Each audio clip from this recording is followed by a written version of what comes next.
Can you guys see the full screen, or do you see the notes? I can see the full. Well, I don't see any notes. Okay, perfect. All right, Do you? so I'm gonna just jump right into an intro, because first of all, I want to thank everybody for joining on this digital shift. We got the founder of A Small Studio, John Johnson, and what's cool about John Johnson, he's helped tons of companies really create brands that connect with their audiences.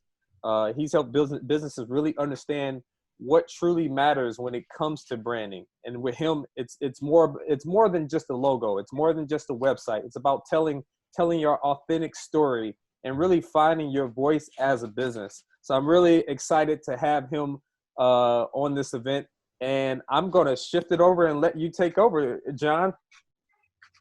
Yeah, awesome. Thanks, Alex, for having me, man, and thank you everyone for joining in for this conversation. As Alex mentioned, I'm John Johnson. I'm the principal and founder, but also identity architect of A Small Studio, which is a collection of creatives who use their gift of design to bring peace to people's lives. And one of those ways that we do is branding, which is what I'm going to talk to you about today. So I know it's going to be a short presentation, but I'm going to try to cover a lot to give you some insight into what branding is, and just help you also potentially be able to create your own brand and guide you through the process of creating a brand. Typically, people want to, talk to a graphic designer and say, "Hey, create me a logo." But that's, as Alex mentioned, is much more. There's much more to branding than just a logo. And I actually believe that branding is an extension of who someone is in the marketplace, an extension of their identity. And that's why I call myself an identity architect. And at A Small Studio, which is the company that I run, which our name insinuates is everything starts small. But small isn't about the size of our studio or about size at all. It's actually about realizing that extraordinary results are directly determined by how you can make your focus. That's specifically it. So I want to make sure I'm getting a little feedback, Alex. I think. Okay. Yeah, if we everybody just be on mute as I go through this, and if you have any questions, please just shout out, and I can pause. But I'm gonna be moving through this just so I can give everybody just a good insight into what it is that we're doing. But I'm very casual, no notes, just really just my way of presenting branding to people. But small, as I said, is just about focus. And my role typically when working with people is helping them focus. We've worked with a number of different brands, from small startups to large Fortune 500 companies, Silicon Valley startups, small mom and pop Seattle shops, technology companies, nonprofits, fashion companies, so on and so forth. But really what we've done and how we know that we've done something special or doing something special is everything starts with identity, which is what I've already talked to you about. Like, that's why I call myself an identity architect, because everything that we do starts with identity. It doesn't start with your company, what your product is. It doesn't start with what you think looks cool and what you don't think looks cool. It's who are you as a person, and why are you spending your life attempting to build this product or build this company? And my job is to make sure that I understand who you are, so that the flag that you wave, that logo that everybody thinks is a brand, is something that you could wave proudly and passionately and excitedly, right? So what is a brand?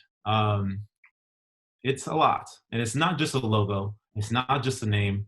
There's so many things that go into a brand. I like to call this identity architecture. There's a lot of different elements that go into a brand, and these are the foundational elements, the structure, you could say, the siding on the side of the house, the windows, the painting, so on and so forth. But really, that architecture is made up of 5 specific things: the brand strategy, which is the most important aspect. All right. Brand strategy is about discovering who we are and positioning ourselves against a crowded market, right? That's the biggest thing, positioning. And we're going to go over some of those things in the strategy in this presentation to really understand what it is, what is a strategy when approaching branding. But it's all about positioning because it's a very crowded market, especially now that we're moving online. And that's what Alex is doing as everybody's attempting to move online into the digital space. They're going to be coming up against a lot of people that maybe even looks just like them or has the same product that they do. How do you separate yourself from them? And that's why strategy is so important. All right. The name is another big, very important aspect of your brand because we say the name is the first word of your story. It has to be distinct. It has to be meaningful. It has to be memorable. Right. As you could say, our name is a small studio. There's so much more to our brand than just the name, but we want it to be a small studio. We don't want to be a big Fortune 500 agency like everyone else. And then you got the identity. This is the most basic aspect of branding that I think everybody knows. And that's the logo, right? That's a visual representation of a company, the visual components. It's the tip of the iceberg, but it's so important because it touches everything in your company, every aspect, your website, your business cards. It touches your office, right? Your product, your mobile app, whatever it is. But this is what everybody thinks of when they think of branding typically, right? But that's just the tip of the iceberg. That's just the flag on top of the iceberg, I like to say. But after you get the identity, you get the visual components, start to go into the experience, right? Hey, John, not to cut you off. Are you able to expand that image of the slide that you're showing so people can kind of see that iceberg? I think it's really cool. Are you seeing two boxes, Alex? Yeah. Yep. Oh, well, that makes sense. Oh, perfect. Yep. Yeah. So I thought you were seeing just the one box. Much better. Yep. I'll mute myself out. Well, that makes sense. Come on, Chris, you're supposed to know that. You're supposed to tell me. I'm just taking it all in, my friend. All right. Well, now you can see everything. Well, brand experience, as I was saying, that's now translating out of just the visual components, starting to translate into the things that you're going to actually interact with, right? So how does the website flow? What do the presentations look like? How does someone pick up the voicemail on the phone, right? There's so many different aspects of this that make up a brand experience, but that can only come after these first three aspects of it. And then finally, brand management. Brand management is about sustaining and building a stronger brand through all parts of your organization or your company. Typically, you can think of brand management as you think of brand equity, right? There's big brands out there. Apple is one of them. Apple has very specific standards for how someone can utilize their brand in any of their messaging. All right, so you could tell that there's a difference between a Verizon commercial for Apple or an Apple commercial for Apple, right? Apple has a very specific standard, but there's not a huge variation in the quality of them. That takes an immense amount of brand management. And this is something I think is undervalued and often mislooked or misunderstood by most organizations. They don't know how to manage their brand after they launch it, or they don't care. But this is how you can turn your brand into so much more than just a logo. You could turn it into a multi-billion-dollar piece of equity, just like many of the strongest brands that you know out there. That makes sense? Any questions on these aspects of identity architecture? Okay, I'm gonna keep moving then. I'm good so far. Awesome. So let's dive into what is brand identity. These are the visual parts that I talk to you about. Brand identity is the visual and verbal expression of a person, group, or an organization. Expression being the key word here, right? So expression, the process of making known one's thoughts or feelings. Remember I said identity, it's so important to start there because we need to understand who you are, what you're feeling, what are your thoughts, why do you do these things? in order to express who you are in the marketplace through your brand. And why is this important? Because every brand communicates with an audience. I guarantee you right now in the world that we live in, people want an authentic experience. They don't want a surface level brand any longer, right? So you can tell with everything that's happening right now, especially around the civil unrest in our country, if your brand is surface level and is not authentic and not representative of you and who you are, and why would you ever want to engage with it? So we need to make known one's thoughts or feelings. A strong brand is able to tell their story well, period. While a weak brand can lead to a disinterested and passive audience, right? I'll buy it, but I really don't care about the brand. I just need this product. You want somebody that's going to come back and be able to tell your story well to others. That's how you get more customers. That's how you translate it into a lifestyle brand versus just a product or a service. So today, the real competition doesn't come from companies, it comes from clutter. This is what we tell to all of our clients when we work with them. Marty Neumeier, one of probably the best branding people ever to live, this is what he said. It's not about the competition. It's not about what other people are doing. It's about making sure you stand out from the clutter. Online, in digital space, there's so much garbage, right? How do you stand out in that garbage? That's why branding is so important. So I'm gonna go through 5 different points about branding and what branding is, right, in this presentation. Hopefully, we'll see if I get through it. Branding is about focus, first and foremost, right? You have a flashlight that's broad, right? And then you have the laser that's much more focused. A strong brand is a focused brand. They know who they are and they know who they're not, right? The more focus you can get, the better. One way that we get to focus is we get to the heart of the thing that we're creating. We get the heart of the person that we're creating it for or the team that we're creating it for. That's the heart of our approach as a company. If we don't get to the heart, then we're not doing our job well. But the one way that we help our clients focus is by getting to the heart of who they are. Then there's no relative components of what looks good or what doesn't. It's about focus, right? It's about who you are, right? That focus transitions into positioning, right? Quote that I just mentioned, clutter, right? How do you get away from the clutter? Positioning is so important.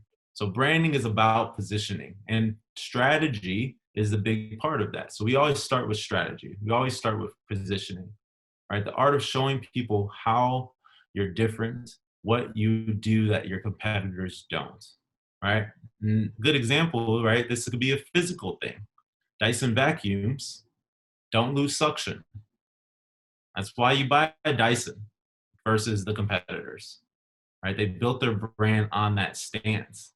It can take you somewhere unique, right? Like Arc'teryx, especially for us living in the Pacific Northwest. Arc'teryx is very different than Patagonia or North Face or all the other brands that talk about Mount Everest or mountains and outdoors. Arc'teryx evokes archaeology and dinosaurs instead of climbing Mount Everest. So positioning is one aspect, and one way that we get to positioning, I mentioned earlier, we talk about anchor points.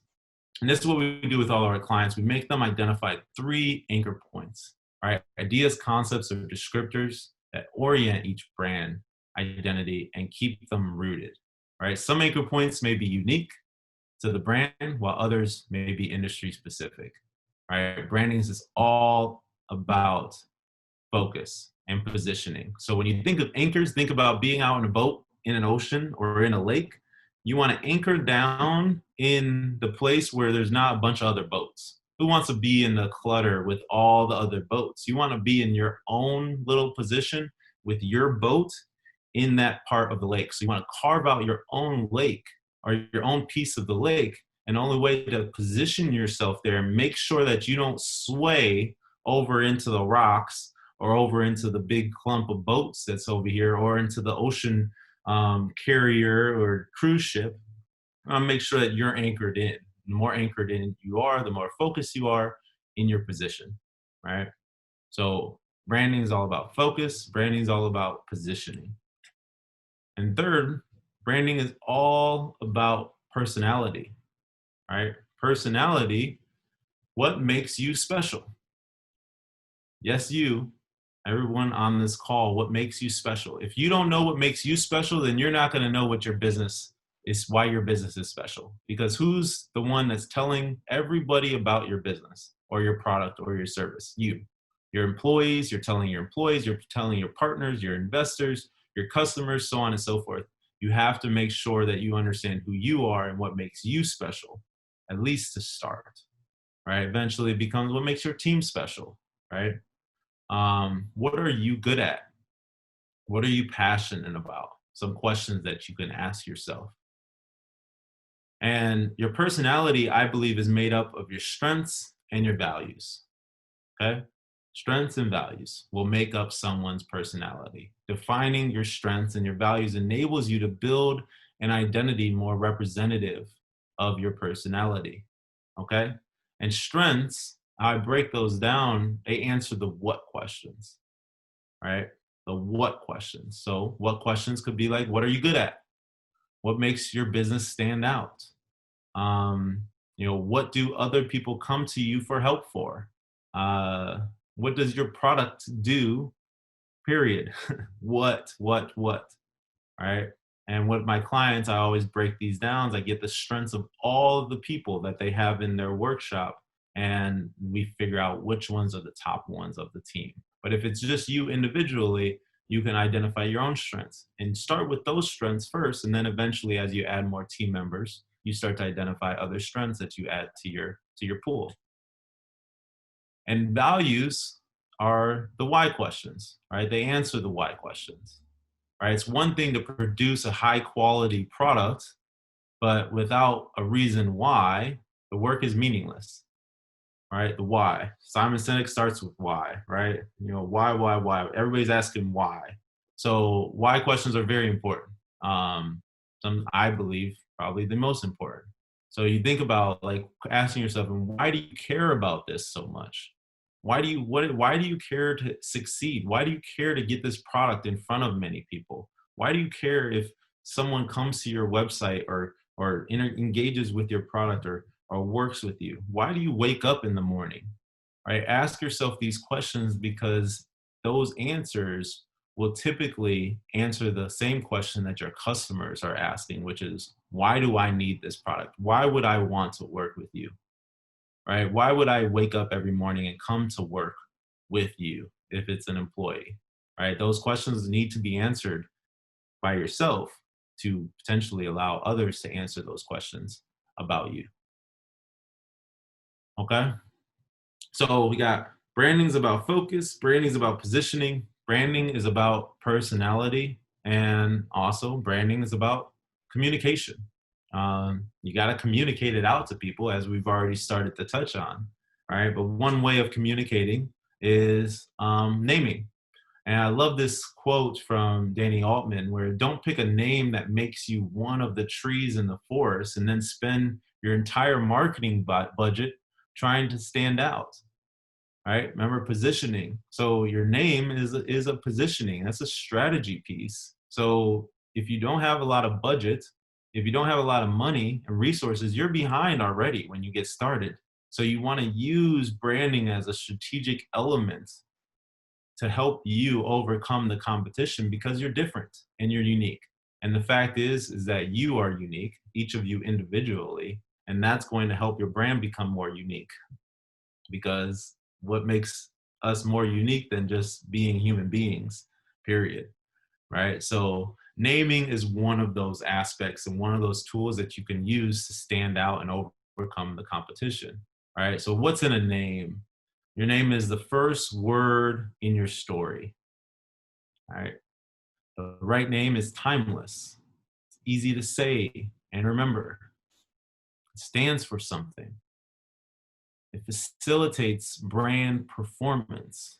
And brand performance means that it helps you go, it helps you succeed, it helps you climb the mountain, it helps you survive every day, all right? Because your name is intriguing.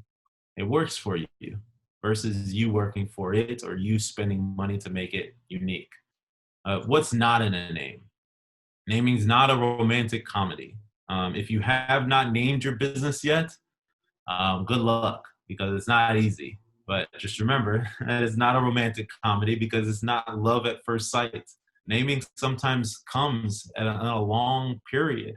Once you start saying it to people and hearing how they respond. Sometimes you say it the first time, you're like, that sucks. And then you say it the 20th time, you're like, kind of like it.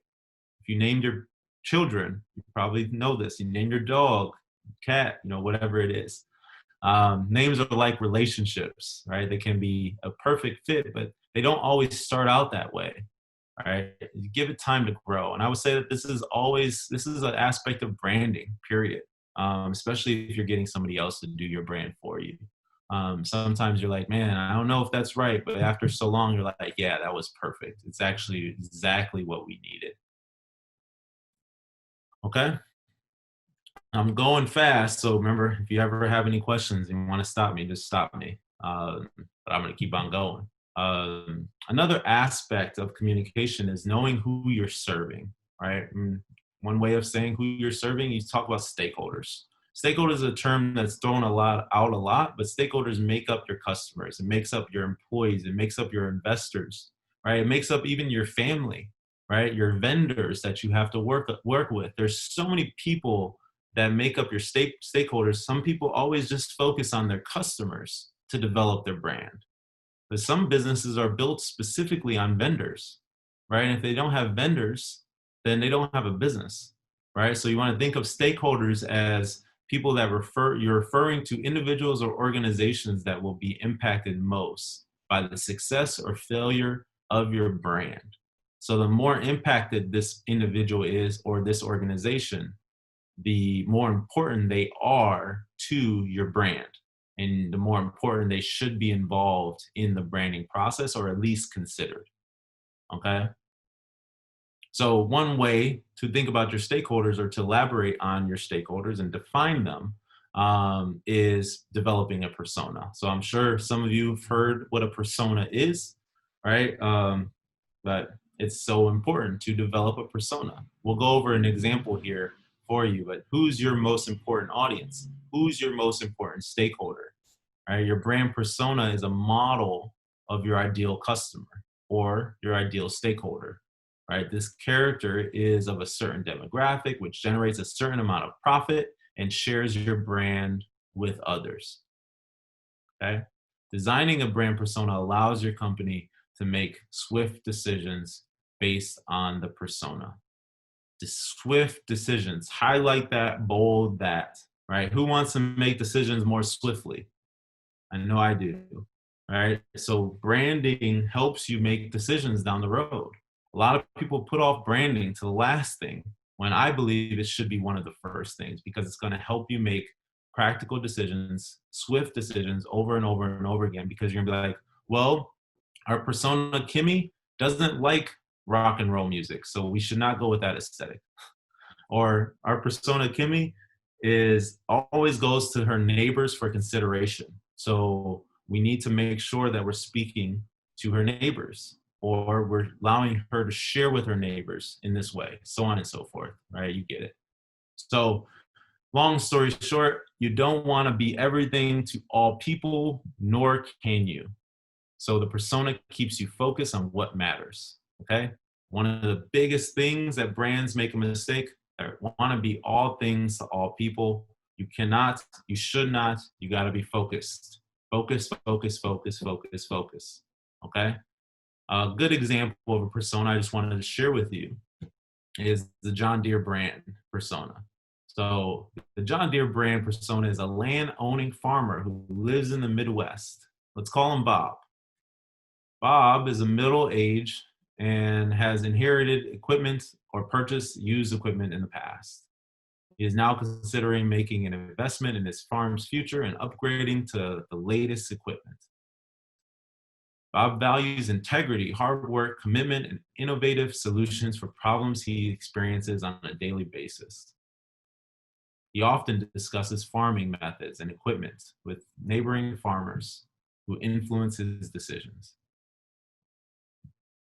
So that persona specifically, Bob, you can see how, I want to say, specific it was. Just by writing out a persona like that, this last sentence, he often discusses farming methods and equipment with neighboring farmers who influence his decision.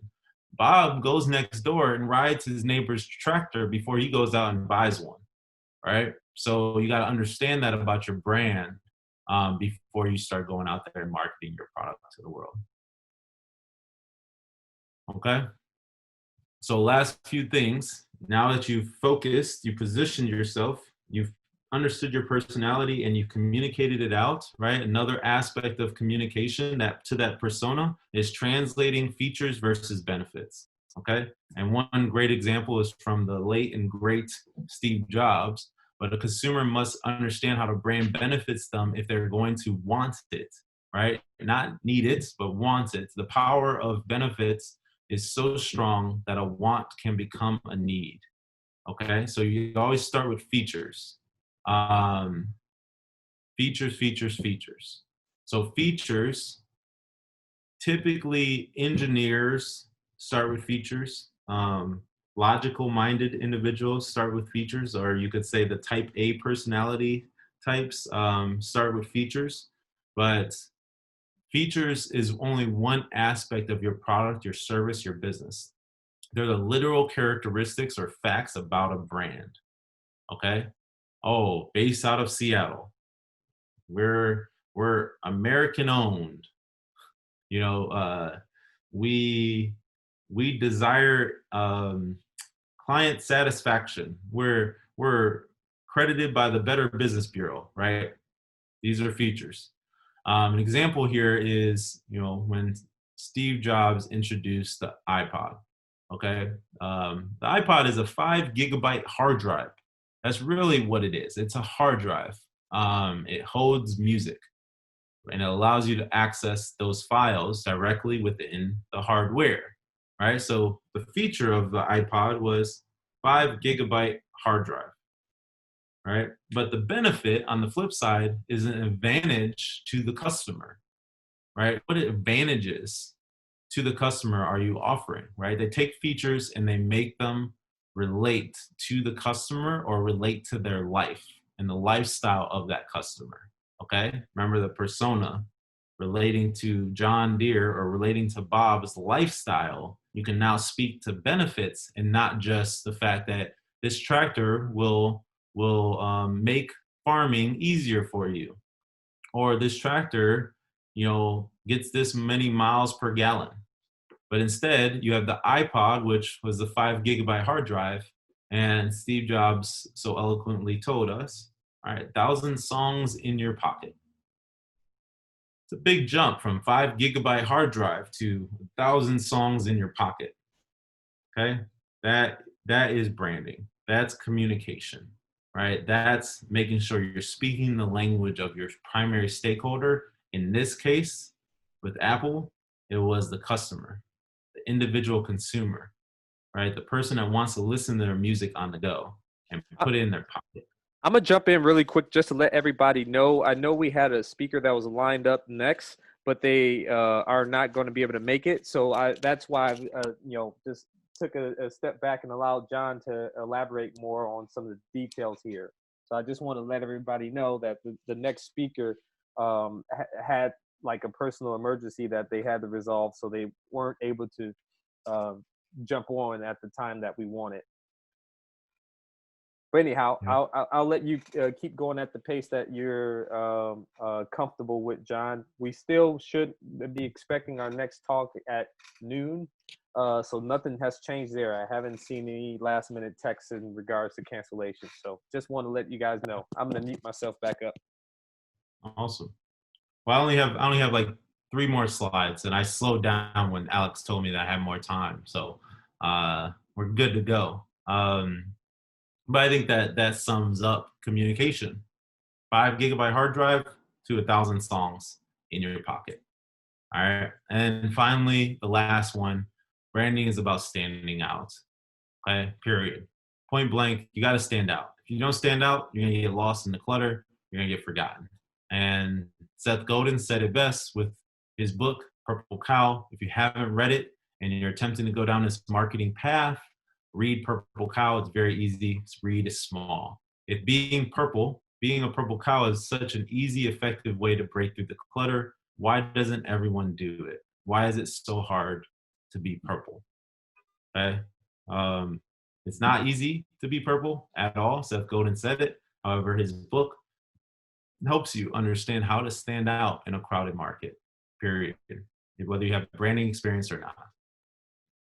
And one way that we help people understand how they're unique is their identity statement, right? What makes you unique?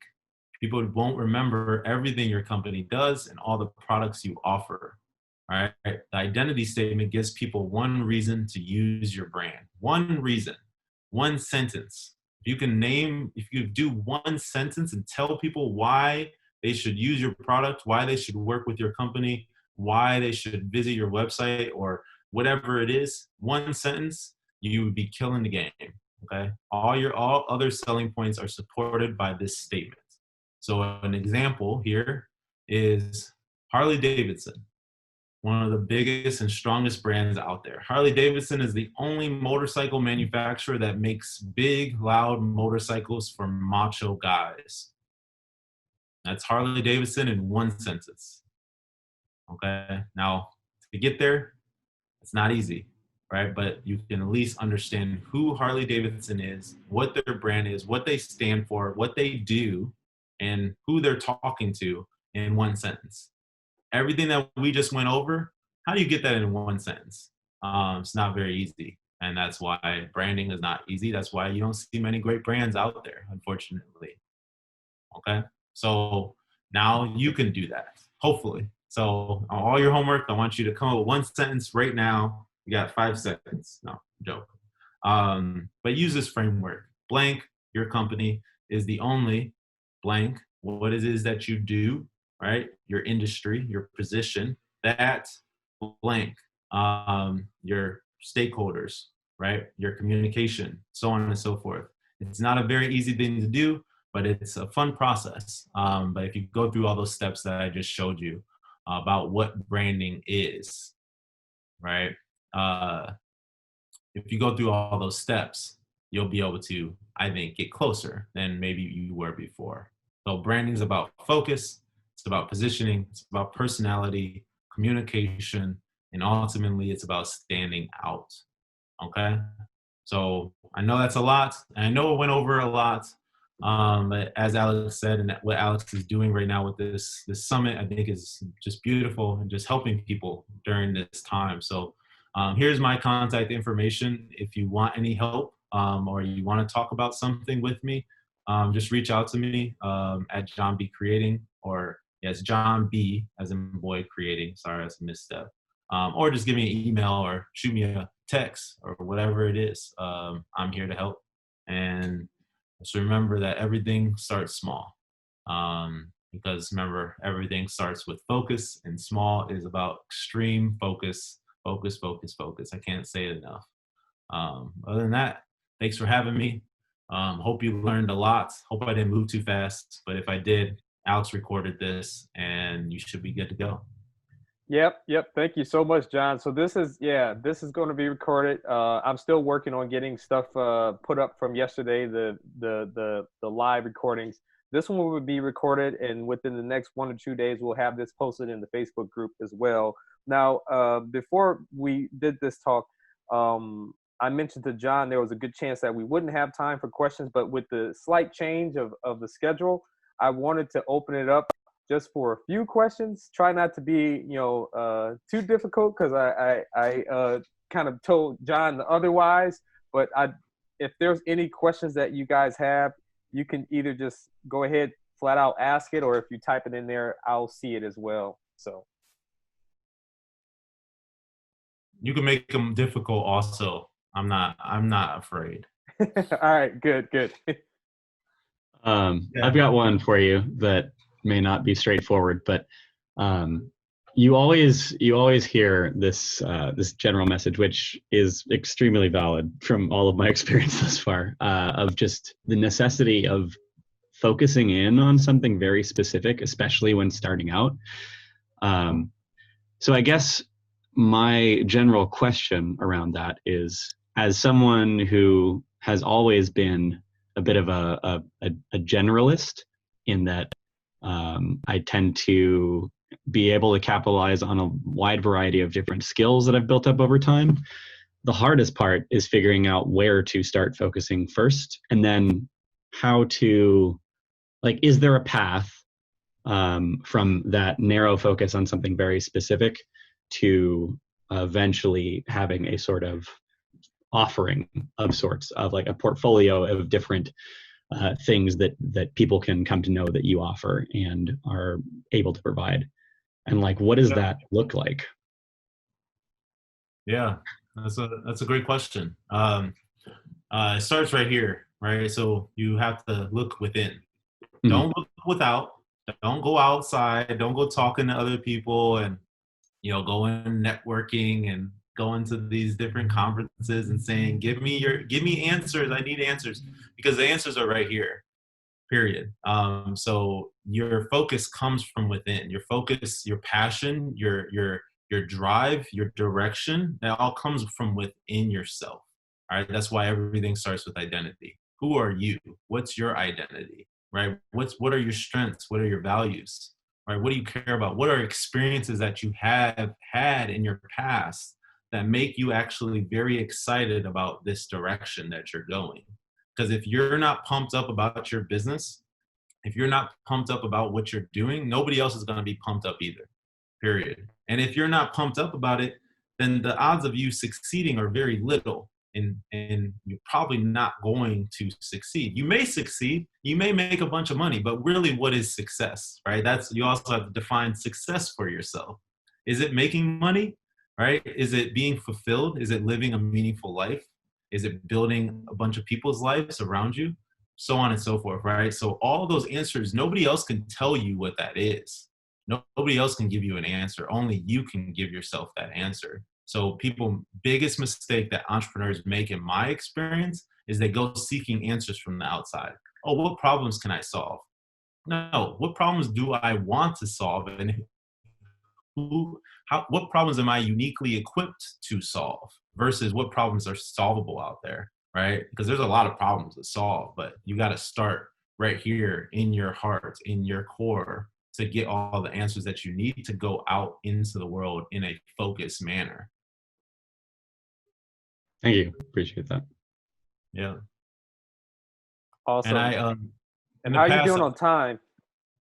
I will have to break out unless Chris has a question, and then I'll answer that. But I do have to head down to Portland here in a second. But All right. what I want to say is, Jay, on that question, that's why I actually have created a workshop called Identity Architecture for individuals, not just for entrepreneurs, not for people that have businesses. You don't have to have a business. You could be an employee somewhere, right, and be happy with that. But it's all about understanding your identity, and that's what I've realized through branding, is that I'm actually helping people understand who they are through helping them understand their brand, right? And that's what I actually care about the most. So the core of what we do is helping the individual understand who they are first and foremost, because if we don't understand who the individual is or the team is, then we can never create an authentic brand, right? So in August, I'll be relaunching that workshop. So I'll make sure, I'll make sure Alex knows, and maybe he could share it with you, or I'll share it in the Facebook group or whatever that is, Definitely. or whatever the best way to do it. Yeah, but I've gotten that question a lot, Jay, especially working with a lot of entrepreneurs. Awesome. Yeah, I would love to attend that. Yeah. Awesome. Yeah, same. Yeah. Chris, what do you got? Hit me with No, your I don't have any questions. There's just some really insightful takeaways that really kind of have us reframe. One thing that I loved is this idea of really understanding your brand and what it details out. And it's funny because we're going through a couple venture capitalists to look at how do we communicate what we're doing on a couple of projects. And I want to kind of re-engineer the branding, because now you reminded us of, our brand name is actually pretty solid, and it describes what we do very simply. And just going through this process, I'm like, that's how we need to talk about it. We got to remember our brand and why we created that name, to make sure that we're able to tell that story, because I think it's easy to get away from that. So anyways, I think it was very valuable for sure. Yeah. Awesome, man. Awesome. That's great insights. Well, awesome. Thank you so much, John, for jumping on. I know you got to jump off. Probably what we're going to do, guys, since we have a little under about 15 minutes before the next speaker comes on, is we'll just kind of pause the Zoom for a bit, but it will be resuming at the top of the hour at noon for our next speaker, who is going to be, let me just look that up really quick.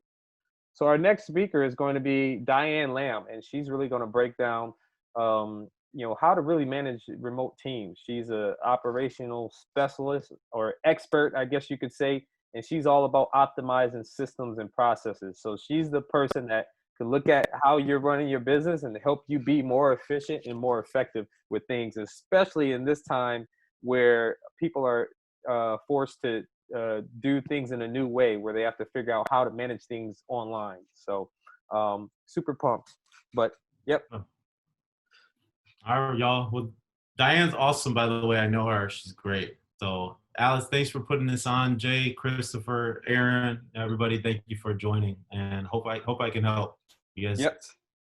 Take Thank care. you. And his contact information will be posted in the Facebook group later, if not later today, by tomorrow, along with this video. It'll take us some time to chop things up and get it squared away.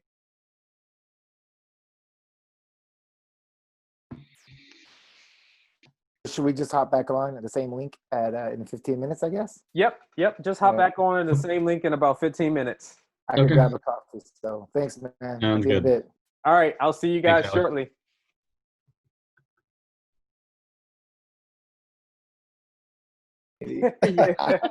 Yeah. Me too. I decided to dress all up and to wear a full, the decent outfit, not just a nice shirt. All right. So I almost did. Go ahead. we'll go ahead. Let's just jump into things. So I'm really excited. I know you're extremely busy, Diane. I'm very happy that you took the time to be able to jump on and just share some of your magic with the world. So a little bit about Diane. She's the founder of Everything Alley. She's obsessed with processes, and when she looks at processes within your business, I can almost guarantee she's going to find some things here and there that she can improve. And she's helped tons of businesses be able to clean up their systems and put those business processes and systems on autopilot. And I'm super stoked to have you do your talk and share your knowledge on how businesses can really be efficient online, especially right now with the current COVID-19. A lot of businesses that have never had to manage remote situations are being forced to do it. So I'm going to let you take the floor, and I'm about to X myself out. All right, sounds great. Let me actually share my screen with you guys. Can you guys see everything okay? All right. Yep. So if you are confused or if you're not certain if this is the right place to be, this is the Digital Shift Summit. Thank you, Alex, for putting this together and giving us the opportunity to support other business owners who are either shifting their businesses online or who are just getting started in the online space. And today I'm going to be talking about systems and operations. This is my jam. Like Alex said in his wonderful intro, this is where I live. This is where I spend most of my time in terms of putting together systems, reviewing them, auditing them, putting together new workflows. So I'm going to share a few of my best practices with you guys today. So before we get into anything, I just want to say hello, welcome. Thank you for having me here. Alex gave you a little bit about my background. I am a business operations and launch expert. I have spent my entire corporate career and the last 4 years in my business launching and managing businesses for other business owners.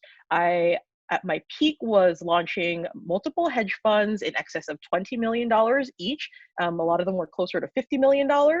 And I managed multiple 6 and 7 figure business lines at the same time, which we spun off and created as their own standalone businesses. So I have been around the operations block a time or two, and I know what it really takes to be able to establish your business in a way that is scalable, in a way that you can move forward, because it's the only way I could have survived. It was the only way that I could manage a hedge fund and 2 different business lines at the same time, right? And I leaned really, really heavily on systems, processes, and my team in order to do that, right?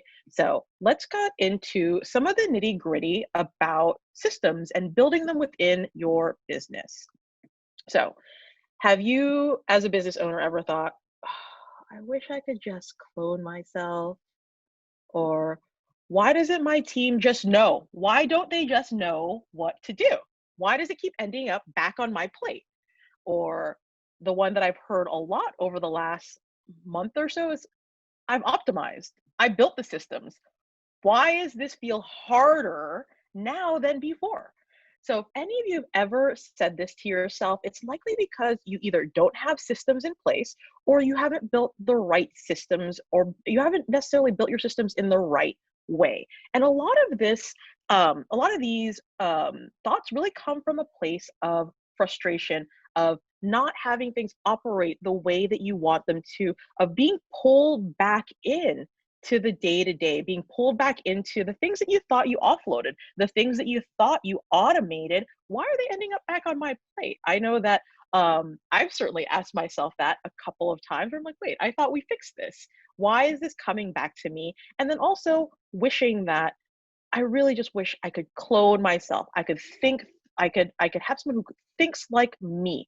And it took me a little while, but I realized that thought process is also a system within your business. It's not just the, oh, well, you need to do A to Z to get to the end result or complete this task. There's also a process to the way that I think through certain scenarios. And I'm sure as business owners, the way that you think through certain scenarios within your business, there's also a very particular set of parameters. There's things that you're looking at. There's things that you're specifically looking for or asking yourself when you're doing quality assurance. And those pieces are also systems. And that's a big piece that gets dropped off. Before I move on and kind of talk to you about the actual systems themselves, I do want to mention one thing, because a lot of business owners think that, hey, I'm just going to systemize everything. I'm going to automate everything and it's going to be fixed. It's going to be perfect. I'm going to be able to scale to 6, 7 figures beyond. I'm not going to have to do any of the work. And this is actually a really big misconception. Building systems doesn't mean that everything is done, right? There's also a team component to your ability to run your systems, unless you say, hey, I'm going to be the one that is constantly pressing the button, kicking off the system, or starting the process. You still have to have people that you lean on in order to support your systems, to manage them, to kick them off and make sure that they're running. And this is a really big misconception. And like I said, I think I've signed in the last 8 weeks, 6 different clients who have just come to me specifically because they're like, oh, I didn't know that. Well, I automated the whole thing, but I didn't know someone was supposed to kick it off.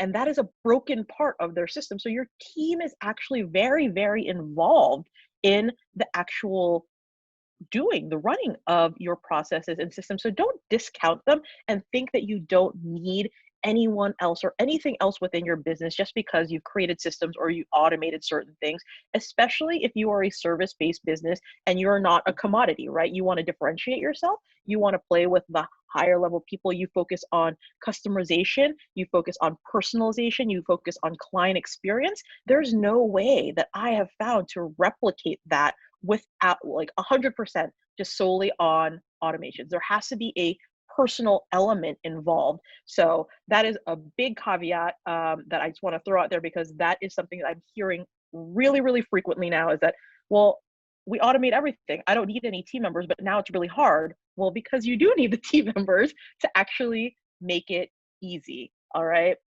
So These are the most common misconceptions that I hear from business owners.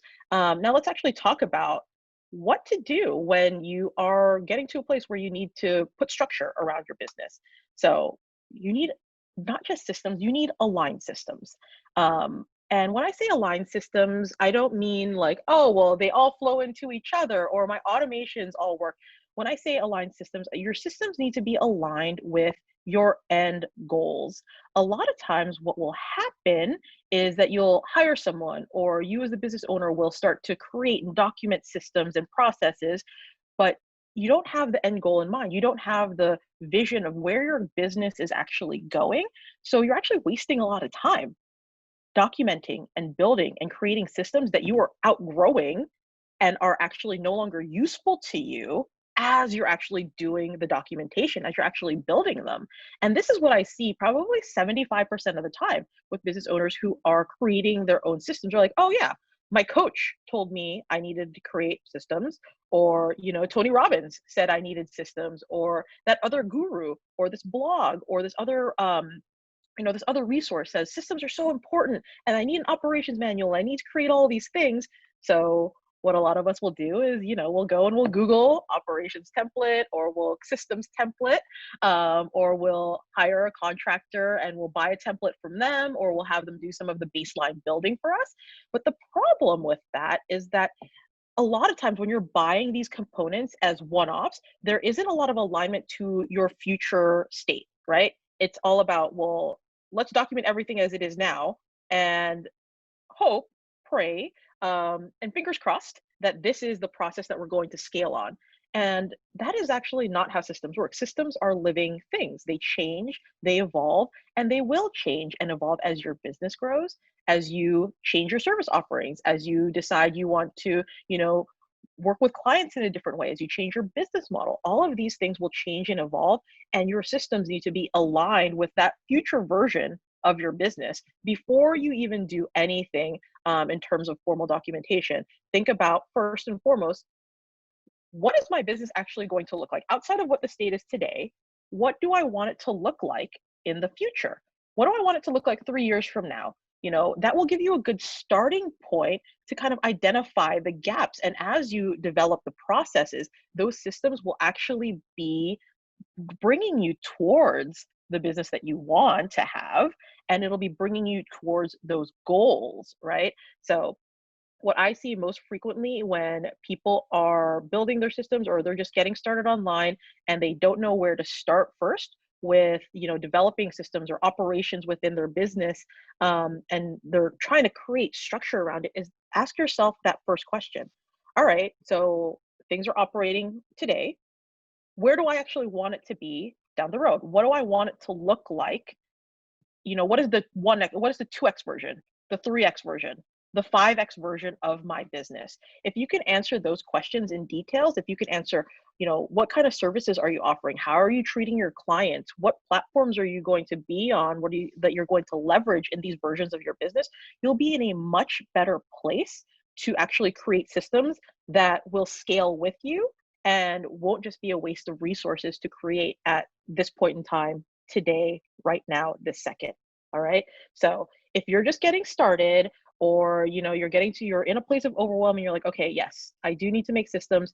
The first step, before you hire anyone, before you go down the Google rabbit hole, ask yourself the question first. What is the business going to look like? 2x, 3x, a year from now, 2 years from now, 3 years, 5 years from now. What does that business really look like? So you can uncover the things that are really important to you and the workflows, the processes that are going to be really, really important to you. And you can document those. You can work on improving and documenting the things that actually matter to you over the long run, instead of wasting time on places that, it doesn't, unless you are an accountant, I don't know anyone who's like, yes, I get so jazzed when I get to reconcile my monthly books.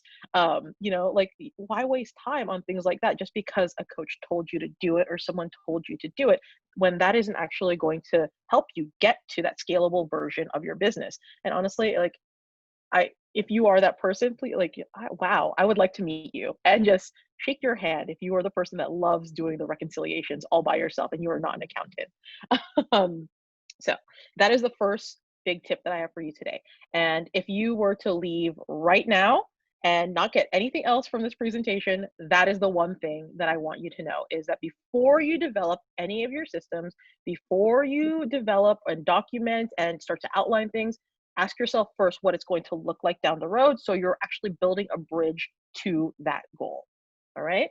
So let's talk a little bit about online tools and resources. Okay, what do you actually need to do this online? Like, what do you need to work and scale and grow online? And I'm going to say, well, it depends. And I know that a lot of people think that this is a throwaway answer. It's like everyone says it depends. It's like that's the most non-answer that it can get. But it really does depend. The tools and the resources that you use are going to depend on things like your personal preferences, what your internal workflow already is, like how you personally like to do work, what resources and tools you already have. If there are resources and tools that are required by your industry that are required based on a regulatory compliance need, those tools that you pick are going to be based off of those things. If we're talking in generalities, I would say yes, every business online needs some sort of project management platform, especially as they grow. They need a way to manage the work, and they need to be able to collaborate with others. I would also say that you need a payment processor. You need some sort of bookkeeping tracking software. Email goes without saying. You need to have email. And payment processor. Oh, and also cloud storage. I would say you need some sort of cloud storage where you're collaborating and you're able to share things, whether with your clients, whether with your customers, or just your virtual office needs to be shared somewhere.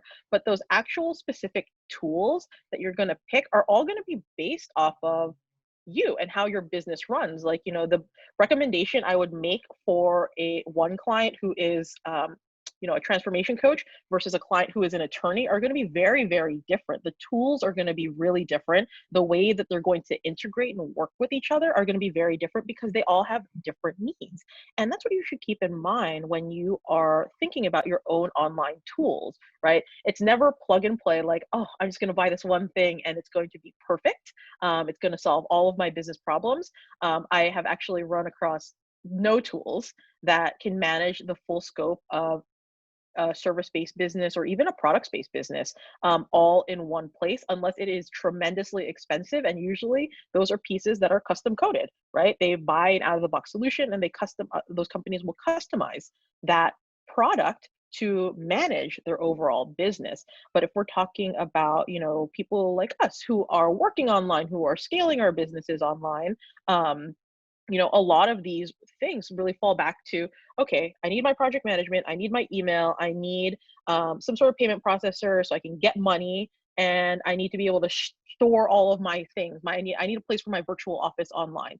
And those are the components that you really need, the quick and dirty foundational pieces.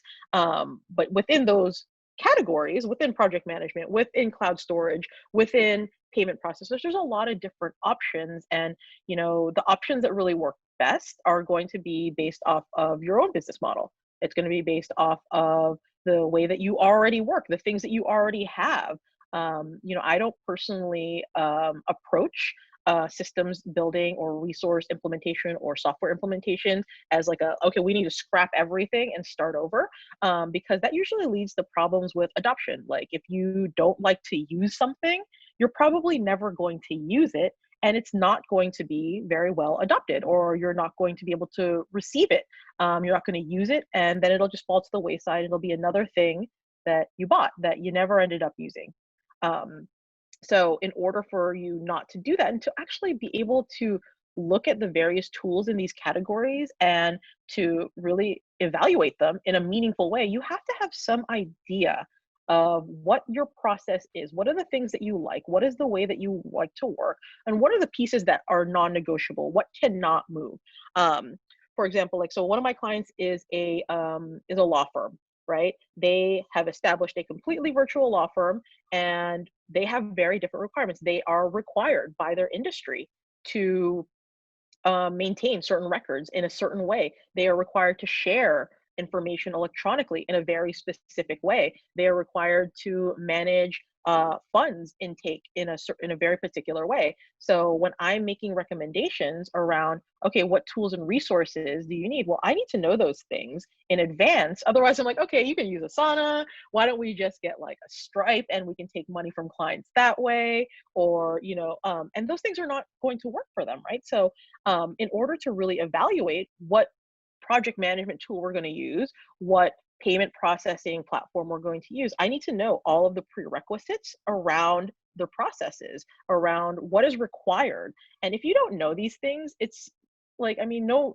tool out there is going to be like, yeah, we're actually really crappy at this part of project management, or yeah, our manual payment entry is really glitchy. No one is going to put that on their website. And you have to know that those are the things that you're looking for in order to properly evaluate your tools and resources. So when you are thinking about, okay, what tools do I need to get started? Like I've given you kind of the baseline. You need email, you need project management, you need cloud storage, you need a payment processor, you need bookkeeping. Within those spheres, within those verticals, think about how you do work and if there are any requirements within your industry. If there are none, then it really just falls down to like, okay, how do I like to see things? How do I like to work? And once you've nailed down a couple of pieces that really work for you, like your project management tool or your email, then the other tools all need to be able to integrate with these big pieces, like the big rocks. Then I'll plug in the rest of the pieces and make sure that they just integrate with the things that I know I cannot live without, that I know that I am committed to these products and these tools. So everything else that we bring in line needs to integrate with these natively if possible. All right. So that is kind of like my overview on the tools and resources that you really need to be successful online. It depends, but there are some foundational things, and within your ability to really evaluate them well and pick the right tool for you really comes down to your preferences and what's going on and required within your industry. All right. And then let's talk a little bit about preparing for scale. So what do you focus on? What do you like? Where do you start your systems build?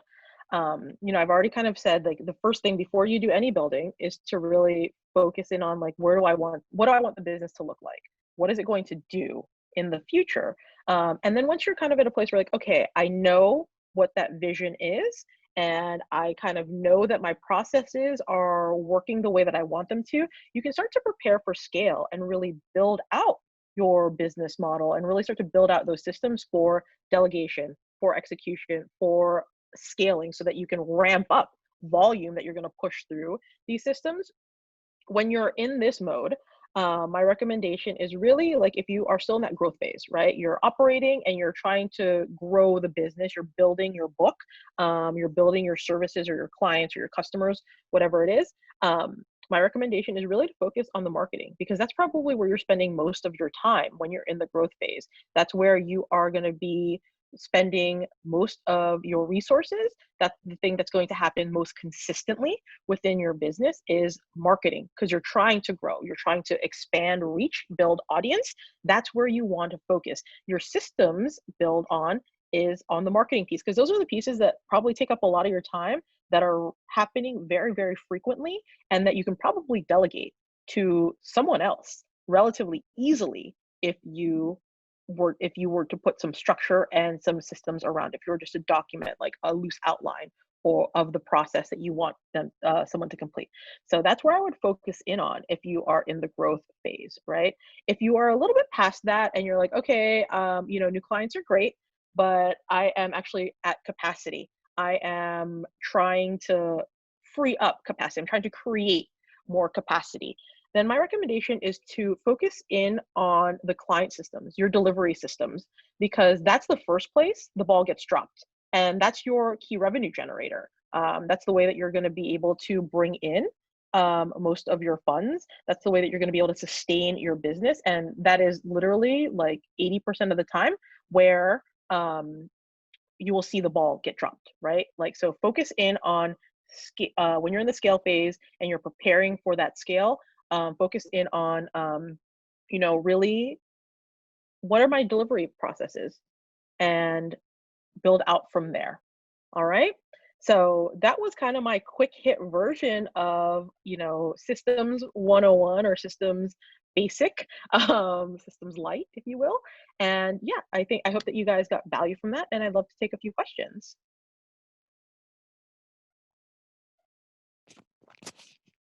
Any questions? I may ask a question, but I want to see who else has some questions first. I'll prioritize those.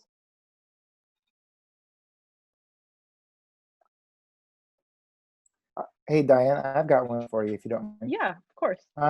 You know, with COVID kind of taking place, what are those systems or one particular system do you think people are having the most trouble pivoting on? You know, things have been fairly the same for a number of months. Then all of a sudden, boom, everything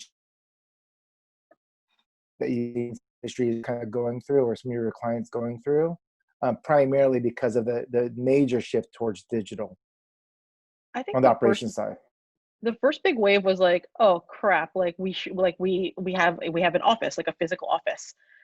Now we need to be able to connect to the office. We need to be able to get all of our stuff out of the office. We need client files that will be kept in paper, or oh, I have one client who likes to write everything in a notebook and left it in office and then went into shelter in place and couldn't go and get it, right?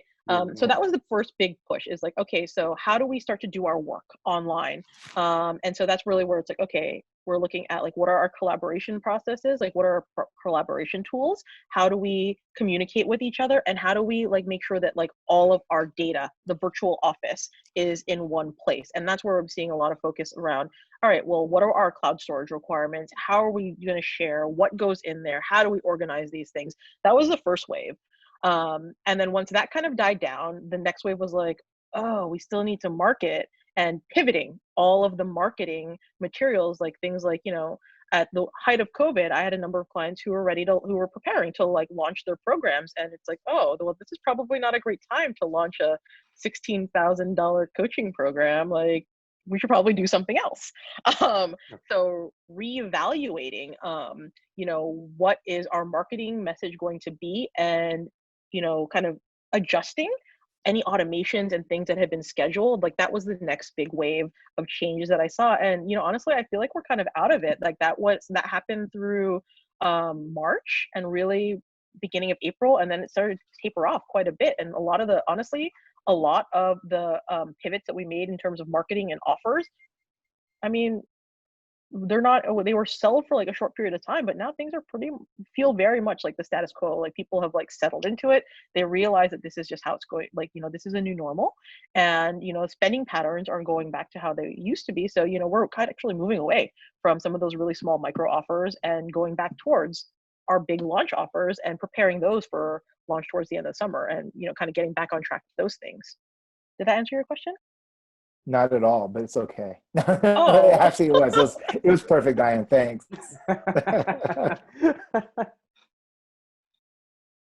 Any other questions? Let's see. We have a few people on here. If nobody else, then I'll throw one out there, and I think we have a few more minutes before, probably like 1 or 2 minutes before the next speaker comes up. So I'll make it quick and brief. So, you know, right now we're in this period where businesses have had to transition online. What are your thoughts on businesses that have already experimented with online processes and stuff, but it didn't work really well, and they kind of figured that out right in the midst of this COVID?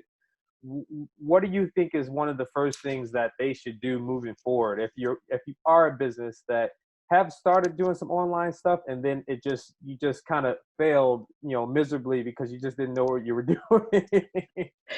Yeah, fair. Well, first of all, you should call me. Like, yep, there you go. That's the easy answer. Call me. So when that happens, it's usually because it's like, okay, there's a big disconnect in the way that all the processes were built. You just kind of shoved it on there online. Like, okay, we built it as we were flying, and it's actually not working. And that's where it's like, you need a step back period, a reset, to actually look at the things critically and be like, okay, what are the actual frustration points? Why is this not working? And fixing those pieces, instead of, like, a lot of people will just say, let's scrap the whole thing, start over. And because it's just like, it's overwhelming. So if you could actually just hone in on like, okay, what parts are not working? what is really frustrating and fixing those pieces first, you'll probably be a lot better shape. And then once things start to normalize and you get used to that workflow a little bit more, then you can kind of go back and do a complete review, like a full look back, a full detailed audit of what are the processes, are they producing the results? But in the most, like the triage solution is to really just focus in on what is really broken, right? Are clients being dropped? Like, are the balls being missed? Are we not getting money? Those are places where, like, okay, we need to fix this now. And then we can kind of put the big overview, review, cleanup for, you know, kind of a slower period when things have stabilized a little bit and we can kind of plan a little bit better. Perfect. No, I love it. That was definitely the answer I was looking for.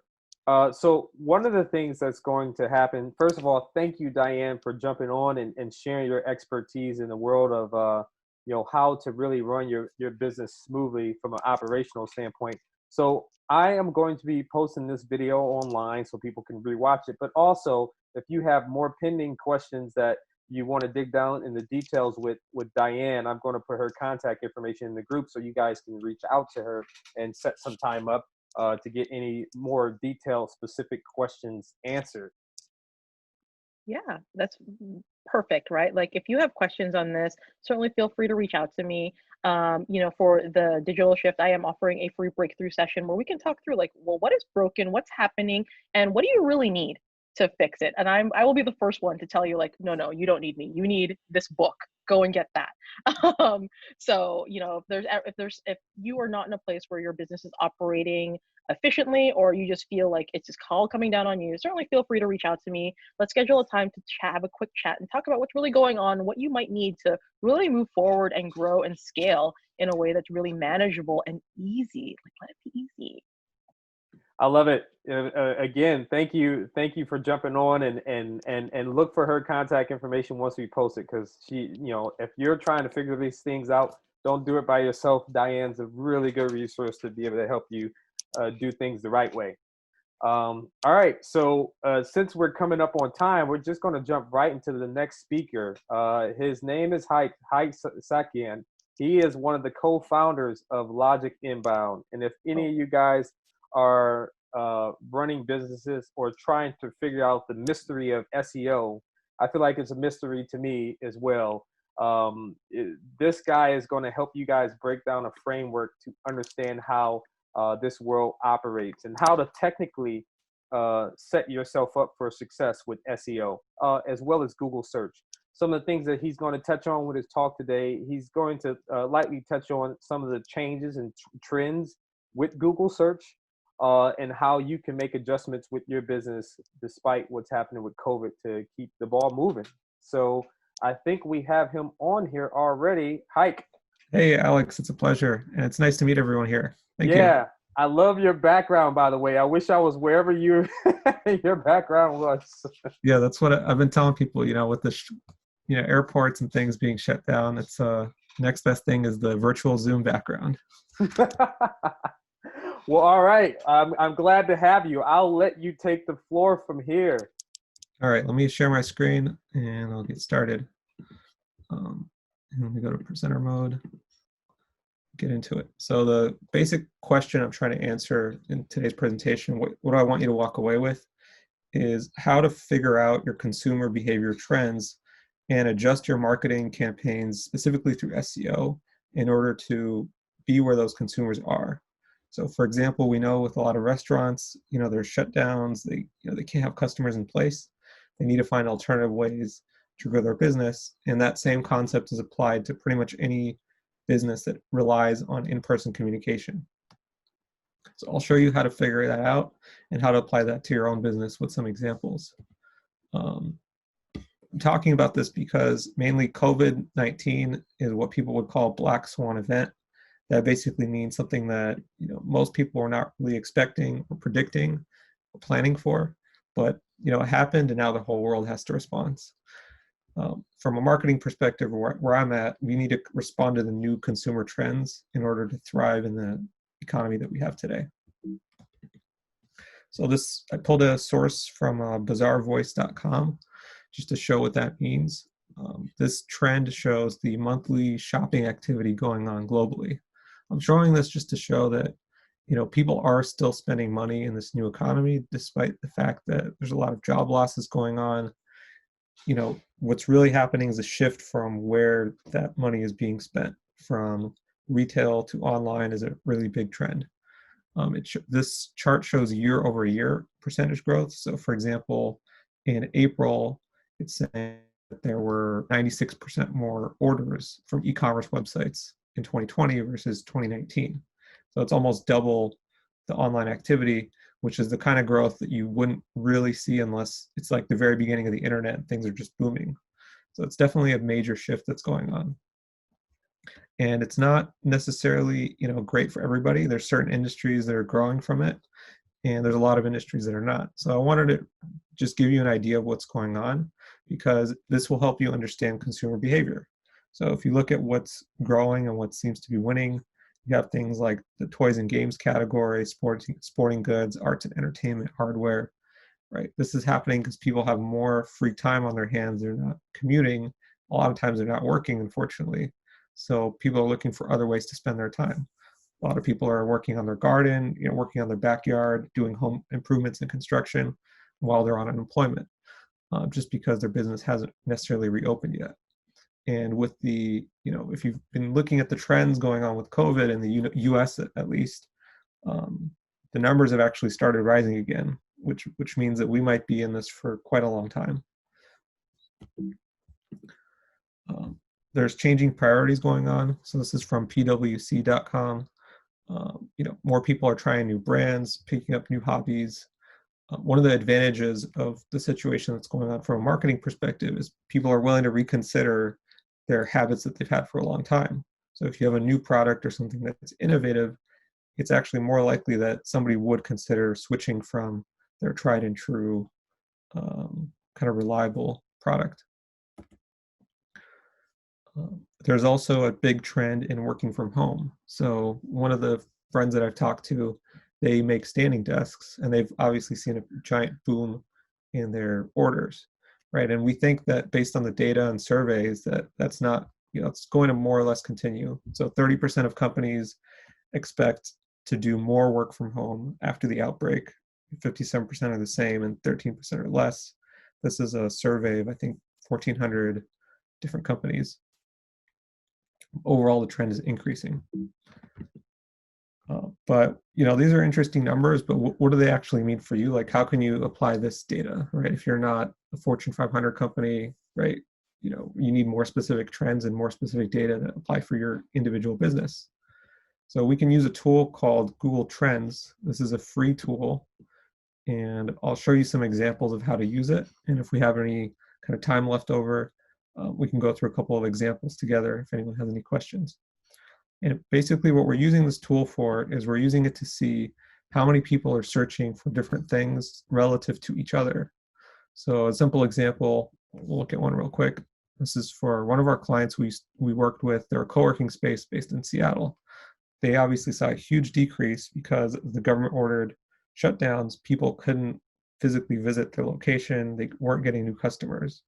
So I did some research to figure out, well, is there anything else that they could offer that they previously weren't focusing on? So the first step in this process, if you're doing it yourself, is go to Google Trends and type in your most popular products or services. So for them, it was things like co-working space, virtual mail. You can put a lot of things in here. I'm just using 2 to keep it kind of a simple example. But you can put in all your different products and services. And I would avoid mentioning a specific city in the term, just because that's going to make the data a lot harder to parse through. If it's so specific that there isn't any results, then the data is not going to be helpful. But let's look at what that turns into. So I put in virtual mail and co-working space. Those are 2 different products that they offer. And there's a pretty distinct trend. So if you look at here, this is around March, you can zoom in. You'll see that the number of people searching for things like co-working space, that's the red line, we're increasing over time with the global trend towards away from dedicated offices. And then there was a sharp decline as soon as the shutdowns and things started to happen in the United States. Now, at the same time of that decline, there's also a big spike in virtual mail. Virtual mail is the concept of getting your mail received at an address without having to physically be there. They take photos of your mail, send it to you. And if you're a business, that means you can operate, let's say, out of downtown Seattle without ever having to physically be there. So from their point of view, it makes sense to emphasize this product over the other product in their user experience in order to increase their sales. From a statistical perspective, we're seeing, another data source I found from S&P Global. They say that close to 80% of organizations have either implemented or expanded work from home policies as a result of COVID, and 2/3 of them expect them to be in place either permanently or for the long term. So a lot of tech companies even have said through 2020, if not longer, they're going to be completely work from home. So businesses have to be able to adapt as well.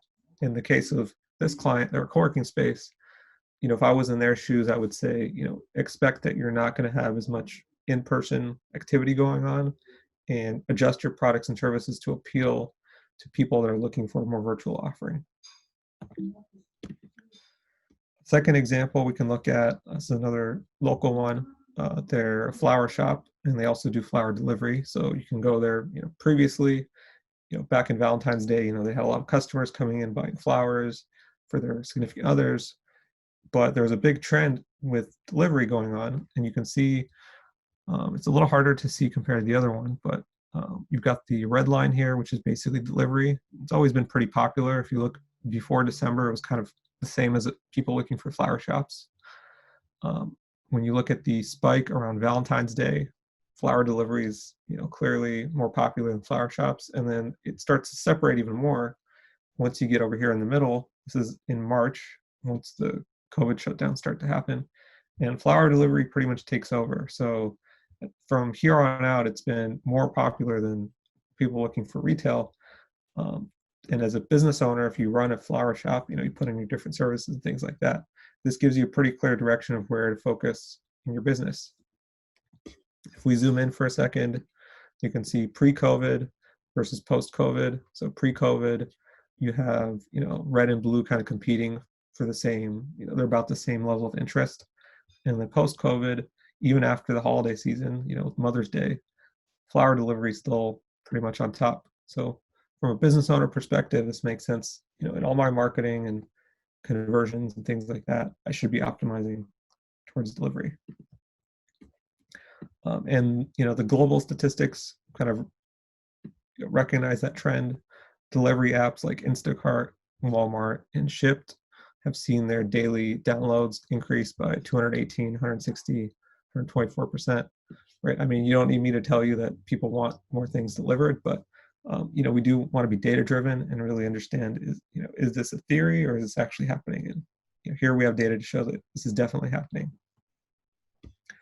Another interesting way you can look at the trends is if you look at what words people are using to talk about different things, right? And the shift is not kind of a one and done type of change, right?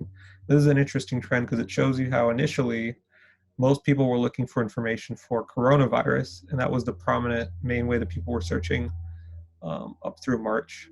And then you can see, interest started to drop off as cases started to decrease. It wasn't as big of a focus on the news. And then now as things are starting to come back and people are a little more educated, they're using the word COVID to look up for information rather than just coronavirus generally. And we can zoom in on that and you can see it. The switch happens right around June, where the red line is coronavirus, blue line is COVID.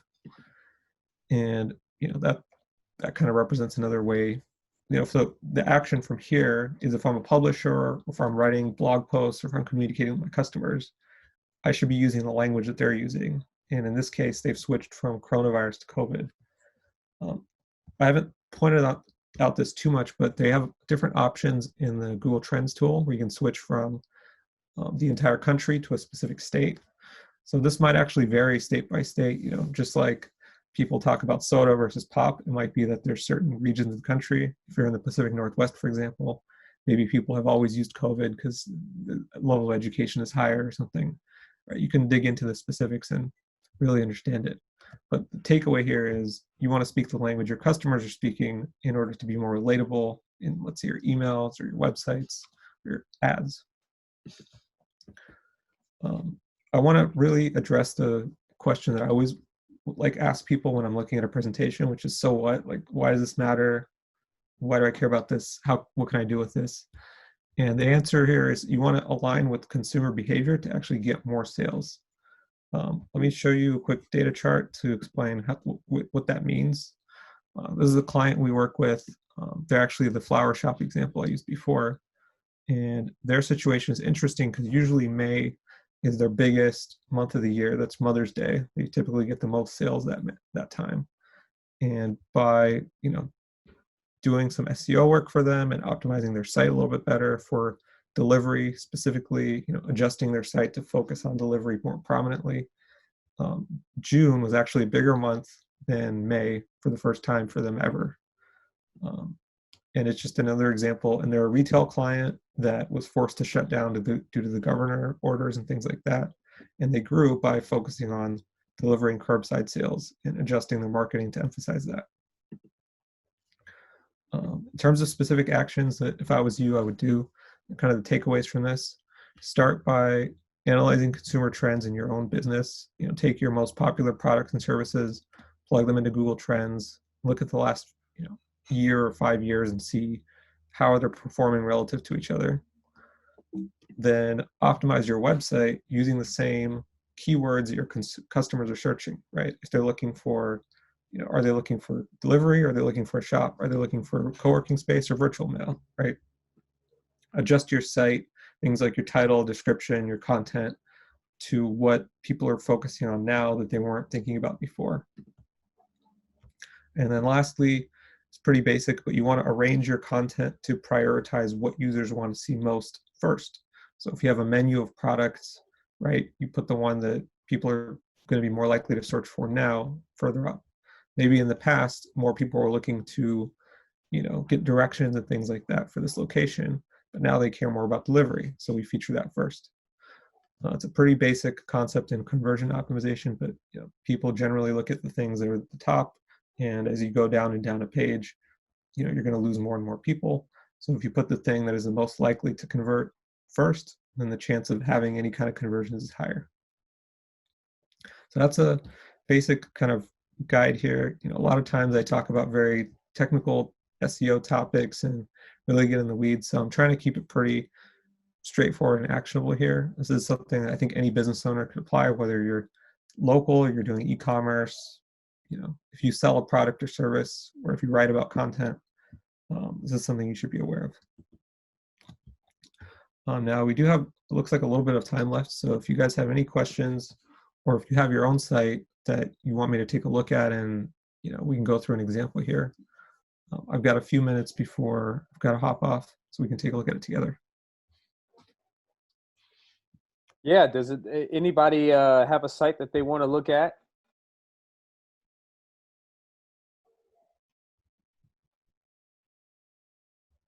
Or is there any questions or anything that people have?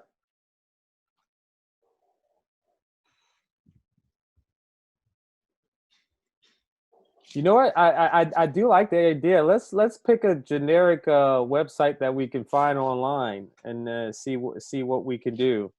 Alex, if you'd like, we can also take a look at Entreprov, because I'd be curious to see where the trends are. Which. Yeah, let's just do that one. Looks like Aaron Andrews linked to his site as well, Indie Chocolate. Oh yeah, sure. Oh, okay. Okay, so I'll grab the link, and we're gonna do it live. So watch out if there's issues, if something doesn't work. You have to excuse me because doing it live. All right, so taking a look at the site, it looks like you've got a notice, May 2020 update, open for takeout, curbside pickup, and local delivery. Great. So there's some basic awareness in there, so people know, you guys are still available. Now, looking at what the business does, is it looks like there's basically chocolate products. There's a cafe, and you get your featured products in here. Okay, great. So what I would do is let's go to Google Trends and start putting some of these different products into Google Trends and starting to compare them to each other. So I'll start with the most basic topic just to see where things are going. Chocolate. I had to guess, I would assume probably there's more people looking for chocolate because it's difficult times. Okay, so we got, it looks like in December, these are the different holidays. I'm seeing February is probably Valentine's Day. April, there's a spike, and now we're back to pretty normal levels. I'll look at the longer term trend to see how does this compare to previous years.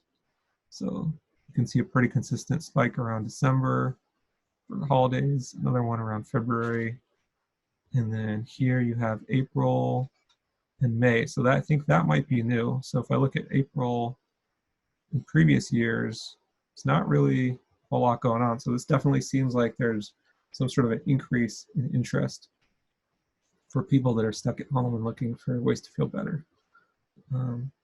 So now let's look at some of the different products and see how we might emphasize or organize them.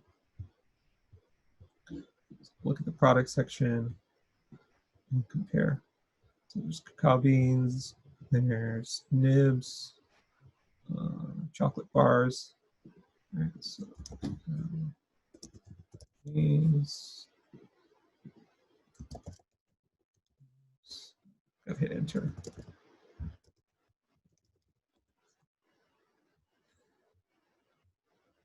Okay, so from just a basic kind of prominence perspective, these are, I would say, pretty flat trends in terms of, it's not clear that there was a shift from like one product to another, at least for these two. So I'll continue putting in examples just to see if there's any specific one. Chocolate. Let's see. Okay, well, overall I can see, okay, so this April to May trend that we saw previously, I'm just looking at the word chocolate, seems like it's pretty consistent for chocolate bars, not as much for the nibs or the beans. So what that tells me is we probably want to emphasize and promote chocolate bars specifically relative to other types of products. Now, for in-depth example, I would definitely look at every single product in here that I suspect could have a trend. So for example, there's a lot of different variety here in terms of lotions, rubs, teas, gift sets, things like that. I would really go through and check all the different ones. And it's a free tool, right? So they don't charge you anything to check this stuff. And once you have a good understanding of the trends, they're pretty consistent, at least for a few days, right? Unless there's another major shift or something really significant happens. At least in the short term, should be pretty consistent. For instance, I would actually check out molds, because I know there's a trend in terms of people working from home and trying to cook for themselves. So I would see, is there a trend or more people looking for molds to make their own chocolate? That could be interesting. Let's see.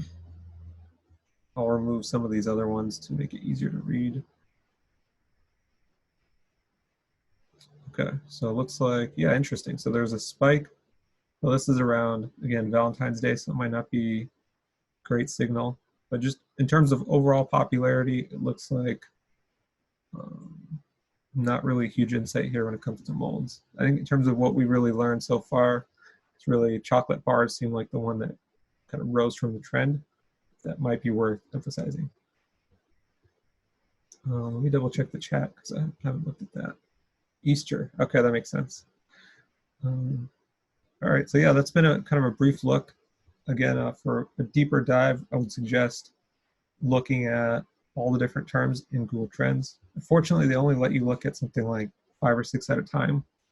So you're pretty much going to have to kind of look at which ones have any kind of significant movement, eliminate them from your list, and then focus on the ones that do have some sort of a trend going on.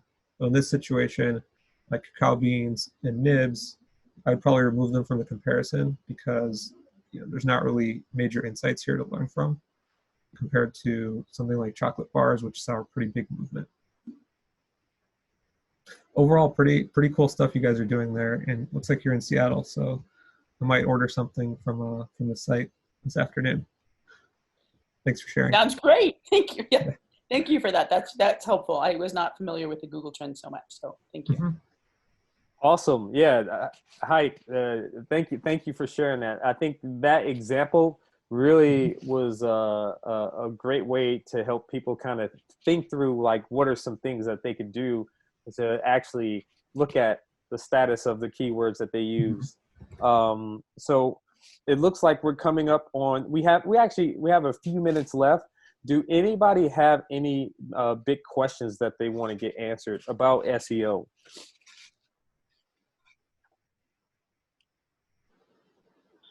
Heidi, this is Erin. I have a specific question about geotagging and kind of how can I best, I'm in Pike Place Market, how can I best SEO around that?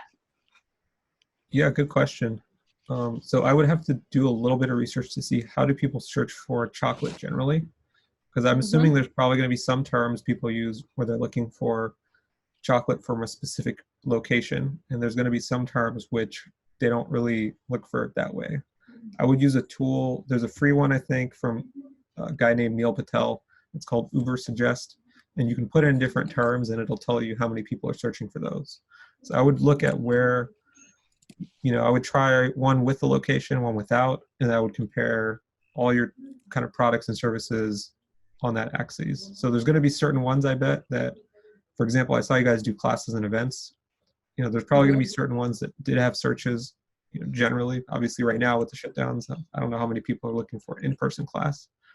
But if I just had to guess, I would assume there's going to be some searches for Seattle chocolate generally, but once you start getting into the specific products, you might not have as many. So for example, people looking for cacao nibs might not be looking for a specific location, but people looking for chocolate a little more generally might be. In terms of how to actually implement that, based on what I'm seeing from your site, I would recommend at the very basic level, just you could have your title tag on your homepage, include the word, Seattle chocolate made in Pike Place Market, for example. And then if you have other individual products that are local specific, I would mention those are made in Seattle as well. So for example, if we look at the chocolate bar, right? Right now the title just uses the same name as the product, but you could have a custom title. It looks like you might be using Shopify. You can have a custom title, and you could include the word Seattle in there as well. So if somebody is looking for a chocolate bar that's specifically made in Seattle, then you have a higher chance of showing up. Okay, that's great. Thank you very much. I appreciate that. That's helpful. Great. Awesome. And I'll put my contact information in the Zoom chat real quick. So if you want to email me with further questions, feel free to send me an email. And I'll put my phone number in there as well. You can text me. Yep. So yeah, thank you so much, Hike, for taking the time to put this on. This video will be recorded. Just let everybody that's on the call know, and I will be posting Hike's contact information on the Facebook group, so you guys can go in there. And if you have questions, if you just want to shoot him an email or text him, whatever it may be, whatever he's open to, you'll be able to also access his contact information in the Facebook group as well. So that's pretty much all we have for today, to give you guys some highlights, or not highlights, but give you guys an idea of what we're going to be doing tomorrow. Tomorrow's the last day of the summit. We are going to be having Hike's partner, Vlad, carry us home in terms of some more strategic parts of SEO that you can do to really ramp up your business awareness online. And then we're going to finish up with digging into some content strategy with Trisha, who works at Davies and Dixon, which she'll be giving you guys idea on how to write content that really connects with your customers, things that they're really interested in, and whether that's on the website or you're doing some type of marketing or even email marketing. So I'm super pumped about it. I look forward to seeing you guys tomorrow, and that's all we have for today. Any final questions?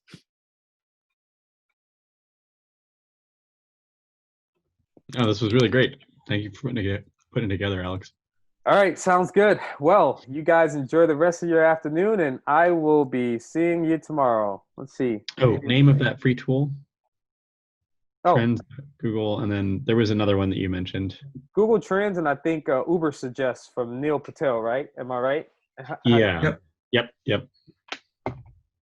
Awesome. Well, until tomorrow, I will see you guys. Thank you.